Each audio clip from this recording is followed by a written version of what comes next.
Hey everybody, this is Kaylee from the Redemption Podcast, and this is a quick live video-ish tutorial on how I do my Reaper workflow when I'm editing our podcast. If you're seeing this and you don't know who I have been our editor for going on 3 years now, and for the last 2 years of it, I've been using Reaper almost exclusively. My good friend Timothy Gray from the Tomorrow's End podcast got me into it, got me to try it, showed me some great workflows, and taught me a bunch of tricks about it, and now I'm here kind of passing on that torch. I've had a few people ask me how I do my workflows and how Reaper works on a basic level, and I thought I'd show that off. Now, one thing I will mention is my Reaper is already a little customized. So, for example, up here, where you can see where I just clicked. These are in seconds. By default, it is not set up that way. You can actually save project defaults, so that my project defaults are kind of already taken care of. But that's neither here nor there. I'm going to kind of quickly go through what I do with brand new audio. So I'm going to go to, I'm editing audio. I'm actually going ahead of myself for this, but first thing I do is I take our tracks. These are 1 track per person, and I drag them all into here, and they should come on separate tracks. It's going to take a few seconds to build all the peaks, which are these. And while that does that, I'm going to rearrange the order of these because I have a little bit of OCD and I like having my audio in a certain order because that way I know whose voice is which. Let's see. Here is Andy's. There's Chris, our GM. Here's our guests, Richard, and John. So, and here's the board sound. Now, this is a little odd. Everybody here was remote, so I have to do a little more work at the front end. Normally, the 4 of us, myself, Michael, and Chris are local, and Andy is the only one remote. But here we had to do an emergency recording, so everybody is remote for this one. So the first thing I have to do is sit here and link up find out where all these files kind of line them up. So I know here's Andy talking. This is July 29th. And this is probably where she starts talking here. This is July 29th. So what I do is I take her track, her master track, and drag it there. This is July 29th. And it should be pretty darn equal. So now I know Emily's track, or Andy's track. I'm sorry, Andy. You're still Emily at this point, but I know that her track is now linked up. Michael is the next one to talk, and so I'm going to assume this next section is his. July 29th. It's Michael. July. So that's pretty close, but I want to get it. I use the board as the master because I record off what I heard here. So that should be July 29th. It's Michael. July 20th. Okay. Next part is Chris's, which is here. It's Michael. July 20th. Which is pretty close to correct. It's Michael. July 29th. Now, then we got to get everybody else. July 29th. This is Richard. July 29th. Okay, so this is Chris up here.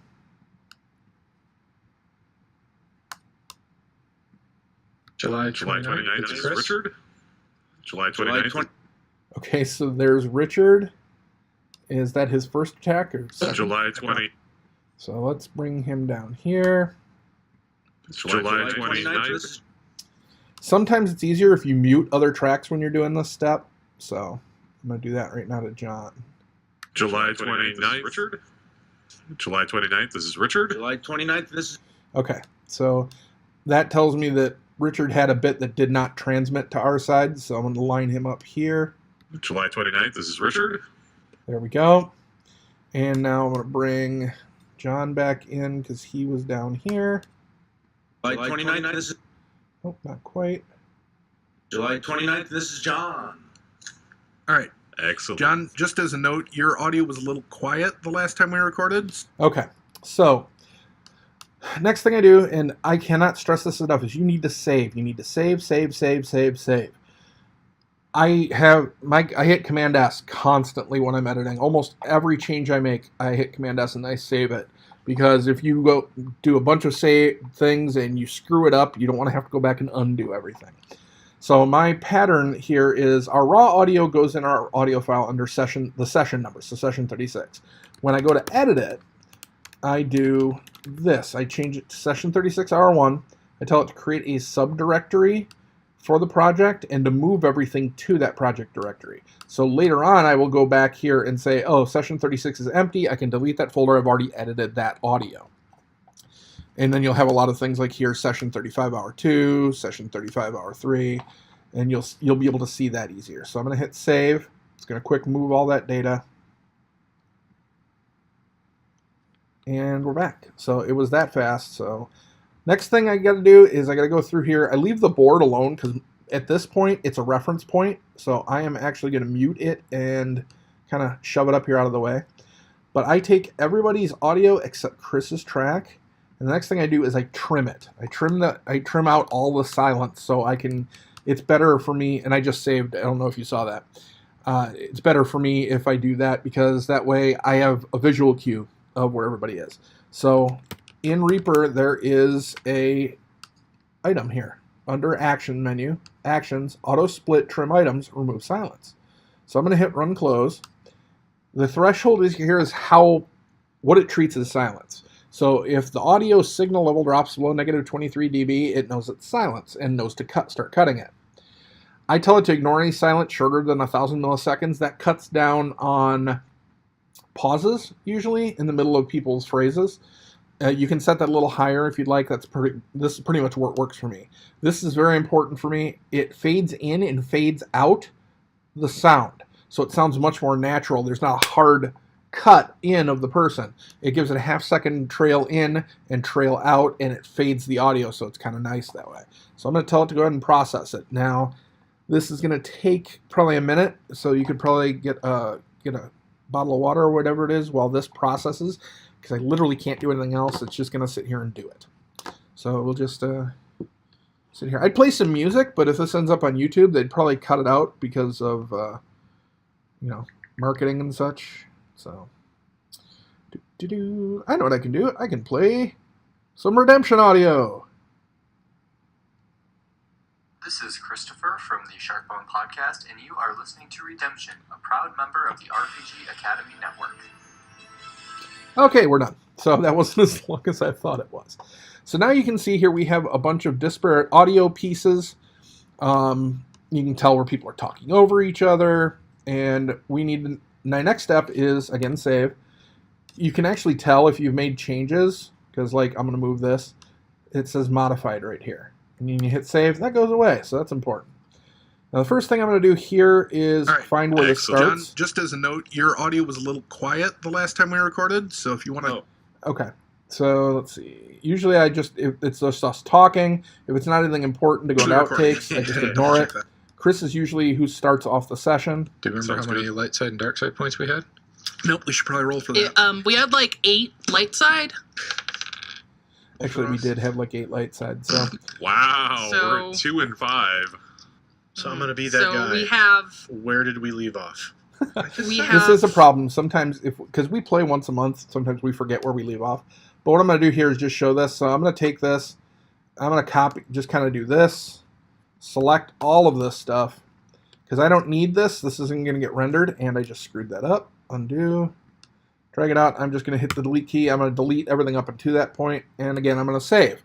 So now, next time I open this file, it begins at this point where Michael asks, says he's going to be that guy. So I'm going to be that guy. So we have... But I'm going to switch now because I don't need to edit that. I need to edit next episode. I just wanted to show you how I start everything and why I do it that way. So the next thing to see is I'm going to go back to where we are currently. So this is where I'm currently editing. This is for episode 413. So I have, as you can see here, I have the same thing. I have my track, Michael's track, Andy's track, Chris's track. Here's Richard, here's John. And here are special effects tracks. So they tend to get named whatever I drag in. And I have been saving special effects for a very long time. Since we started, so I have a very extensive folder of effects that you hear off and on throughout the episode. So it's kind of nice to have.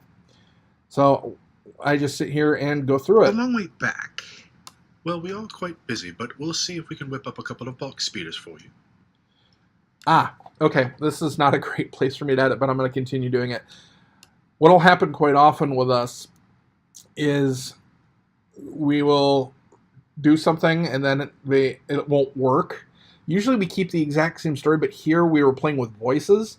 Chris originally tried to do the voice of General Kenobi, but he wasn't comfortable with it. So Michael wanted to try it, but we'd already started recording General Kenobi, so we kind of had to back up over that. So we're just going to kind of quick listen to this. A long way back. Well, we all quite busy. And she points at the tank that they kind of used it as an improvised explosive device, so it's a long way back. Well, we all quite busy, but we'll see if we can whip up a couple of box speeders for you. God, I hate all of you. I mean, you could start out by saying Anakin, and then say the rest of it, and we could just cut out the Anakin, because I feel like, It's easier to get into that voice. to get into that voice if you're cursing out Anakin. Now, see, that actually is kind of a nice lighthearted moment. So I'm actually going to expand that a little bit before I delete it, and I'm gonna put this in our outtake file. So to do that, I highlight a section of time. It gets all the tracks as long as they're not muted. And I go down here quickly to render. And here, I already have been, the last thing I saved was in outtakes. It does the entire master mix, so all tracks, and I use time selection. I only use time selection and entire project. Now, entire project is used usually for the final master, but here's what I use. Here's the folder, and then 413 is the episode that the outtake comes with, and I'm going to call this one Accent Lessons.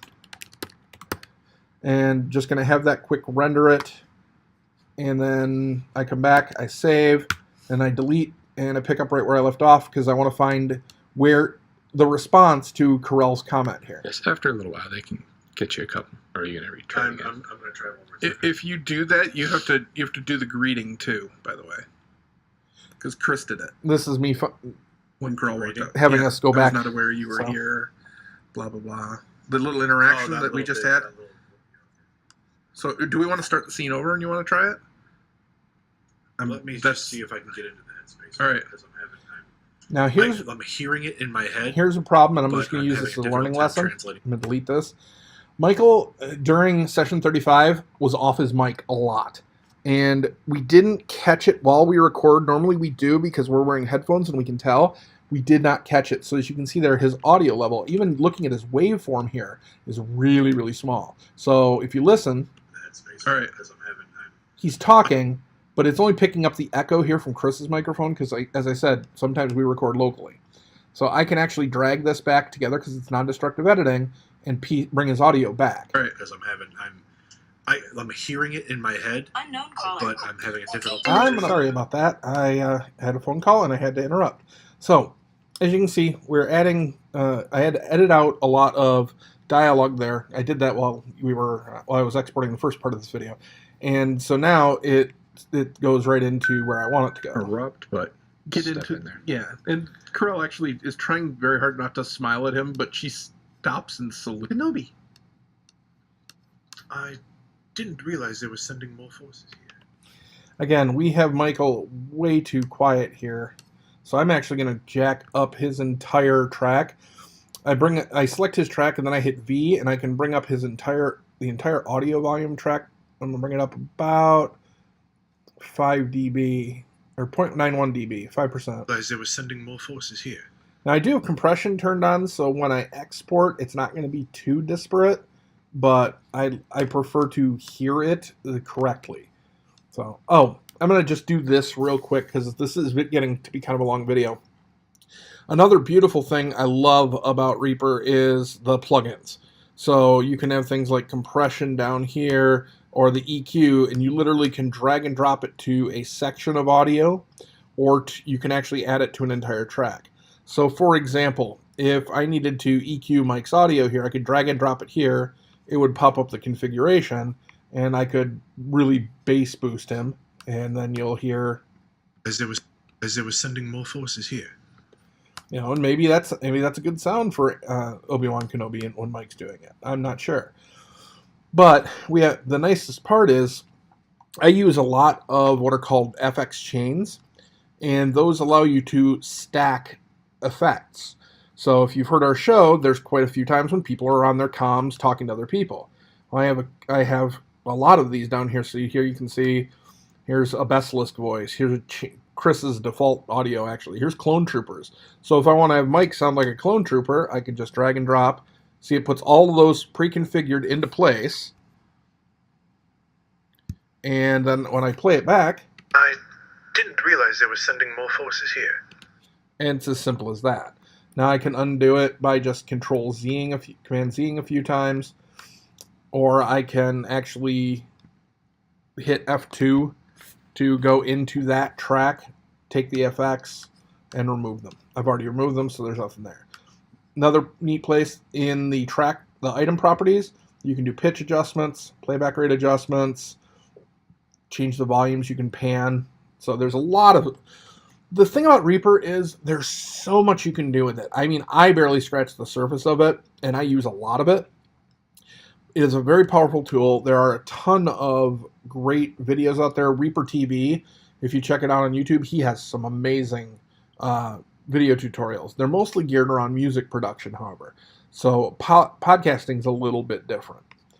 So again, I select my audio, I play it. Forces here.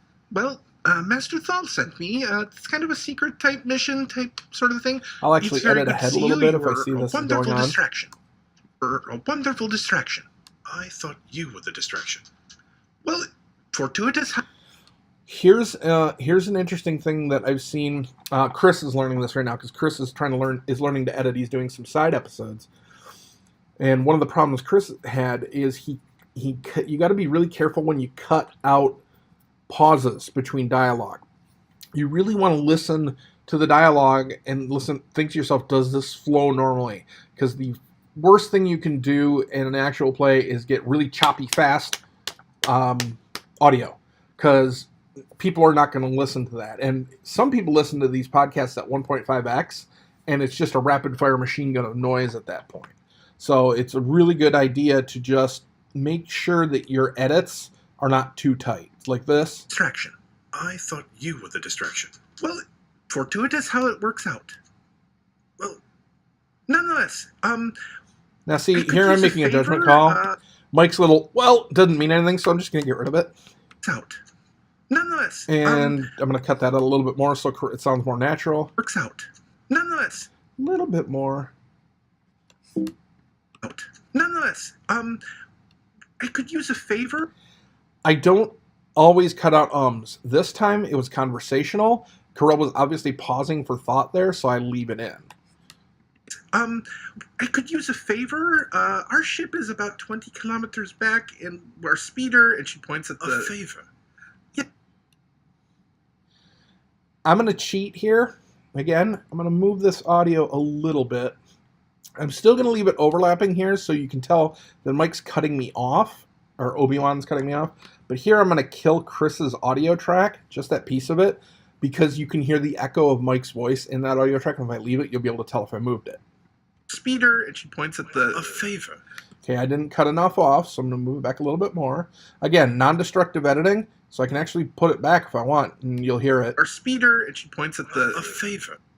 So that's icky. So, Our speeder, and she points at the... A favor. Yes. okay. Here's where I just kicked myself in the butt. I can still hear Mike's audio somehow coming through my track, so I can't do this trick. So now I have to undo everything and put Mike's audio back where it was. She points at A the... favor. Yes. Yes. Do you see, our speeder's currently, well, it was used as an improvised explosive device, and she points at the tank that's currently smoldering with a speeder crash into it. That was your speeder. Yes, that was my team. I was not aware of that. Improvised. They're kind of, So wait, is it your team or were you just with them?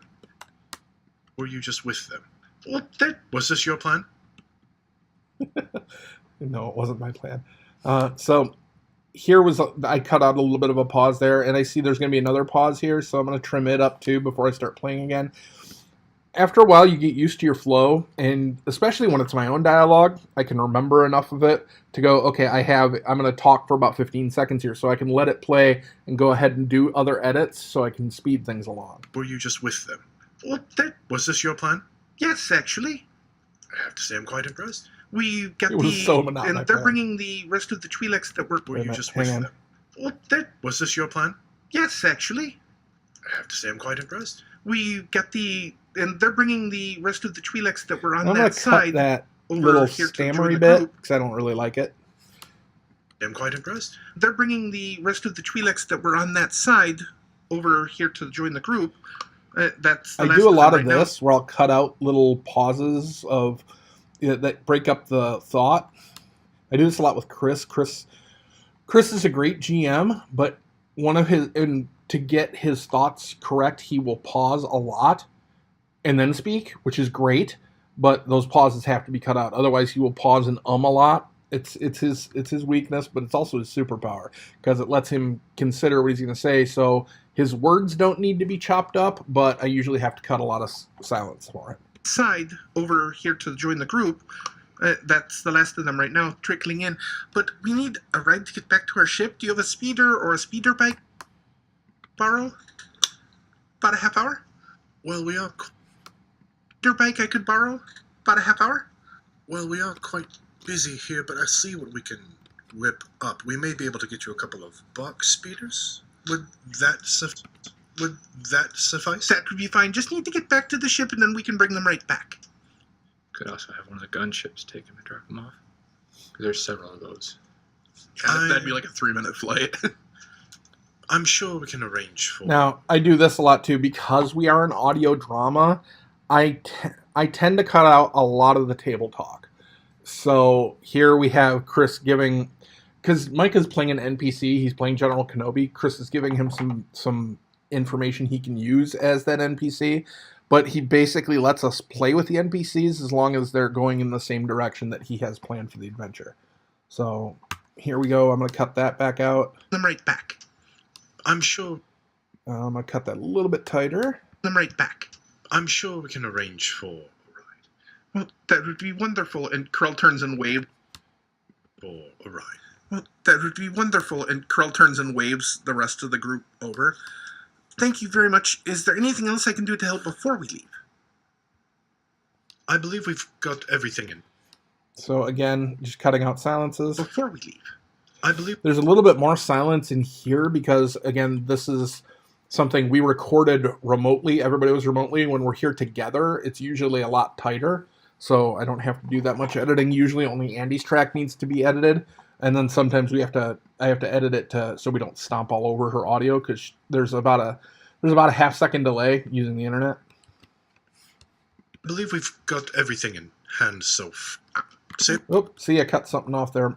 I thought this was okay, but Mike apparently was talking quietly. So far. Safe travels. You too. Okay. So Everything in hand so far. Safe travels. You too. I'm going to cut that part off. My voice shouldn't override. Safe travels. You too. And say hello to General Kenobi. I'm assuming he got off the other destroyer in time. General Kenobi. Yeah, Sorry, this is me I screwing up. Safe travels. You too. And say hello to General Kenobi. I'm assuming he got off the other destroyer in time. General Kenobi. Sorry, I misspoke. Are you nervous? A little bit. My friend Isla, she has a major crush on you. Outtake. This is totally an Does she? outtake. Yes, she's the I female hate girl. all of you so much. She's the female Duro there, the one that's kind of salivating. You know, Not the taller one. between the two of us, I've always had a thing for Duro. Oh, Isla's that's Isla. Okay, got it. That's the one. Well, I mean, I keep it to yourself. Well, I can get you her com code. Oh my god, I'm so glad the video's not on. Oh, we can imagine, by the way. I can get you her com code. Here's the com code for our ship. You can call her at any time. Now's not really a very good time. Well, when Just- the war is over, I'm sure things will be fine. I'll find you. I'm sure you will. You've done a great job of that so far in your life. Thanks again, by the way. Oh, yeah. And I'll get out of your ship. Thanks again. Crow kind of turns. So here's a heads problem back I towards have the- right now. Nice. I actually don't. I'm going to have to piece this together. I'm going to do it once I end the recording here in a minute. But I took it too far out of character, which makes for a great outtake. And again, I'm going to render the outtake right now. But now I have to piece together the actual in-character recording out of that. So I'll do a little more editing. Hang on, let's see. Poor Isla. That's a good one. Yeah, and it isn't Isla who has a crush on General Kenobi. It's Andy. So let's see. So yeah, I'm gonna have to go through and edit this, but I wanted to give you guys a basic overview of my workflow. I'm gonna show you one more quick thing before I go. And yeah, I'm gonna save this a little bit. Cut that. Okay. So I'm going to show you quickly what I do, how I put together the final piece and export it for publishing. So I have a master file I use every time, and I just save it as a new piece. So I'm going to zoom out so you can kind of see what that looks like. So this is about an hour-long episode. We've got this is our intro. Podcast live from London. You are listening we're to the opening music Redemption here. Podcast. And then I just drop in the Naturally. intro, I drop in the opening crawl, separate and then every kilometer of- piece of rendered audio I have, I drop in here. What I do, though, and this isn't necessarily necessary, but I do it anyway. When I have two pieces of audio, like if I have to edit it from two different sources, I will take them and put them together, and then I will use a thing called glue. It's just, what it does is it takes it, and I'll do it here even though I'm not going to save this. It takes the two of them and makes them one piece of audio. So it's easier to shift things around when you're working with the screen. So you can see that this is all one piece now. There's what it looked like. And then back here at the end, here's our Patreon, our Patreon thanks. This episode's Patreon is. And the outro. Usually if we have announcements, they're in there too. Last thing I do is I take and I render. This is where I did the entire project, as I mentioned. I do a tail off with a 1 second tail off, even though I do that automatically in the audio anyway. Save the episode name option. I do 44K at mono. And this is all my settings. So I do MPEG 4 because they're M4As. This part doesn't matter because we're not doing video. So there's no video codec. And I exported it 64K. And then I just render the entire thing. It takes about a minute and a half to render. And then I upload it to Blueberry. And then do everything on the back end to get that published every midnight. So that's my general workflow. If you guys have any questions, just hit me up on whatever social media you want, or the channel if this is the Discord channel that I was talking to. And I hope you enjoyed at least learning something about it. Thanks.